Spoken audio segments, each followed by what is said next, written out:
সেই ধর্মীয় প্রতিষ্ঠানের কাছে উনাদের ধর্ম পালনের যে সময় এখন যেন না বাজে।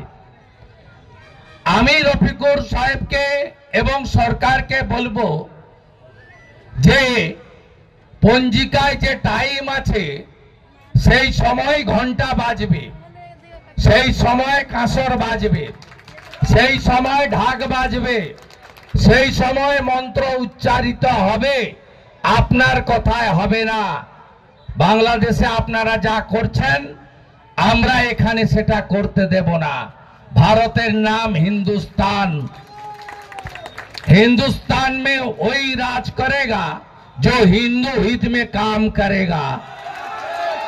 अगले दिन बंगाल में वही राज करेगा जो हिंदू हित में काम करेगा। तो कान खुले এটা শুনে রাখুন রফিকুর রহমান এবং তার মালিক। সবাই ভালো থাকবেন, পুজো ভালো কাটাবেন। আর আমাদের কৃষ্ণনগরের একজন সাংসদ আছে, তিনি বলেন মাথায় টিকা রাখলে নাকি শয়তান শিখা। তিনি তুলসী মালা আচার মালাকে বলেন কাঠের মালা। নমশূদ্র তফসিলিদের অপমান করেন। মা কালীকে বলেন সিগারেট খায়, মদ খায়, মাংস খায়।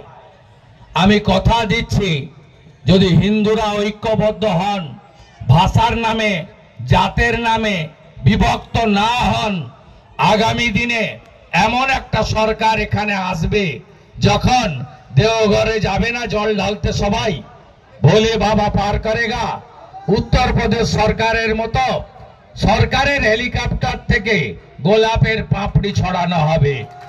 এটাই আগামী দিনের বাংলা, আগামী দিনের বাংলা। মা আমাদের শক্তি দিন, আমরা যেন এই অসুরদেরকে বধ করতে পারি।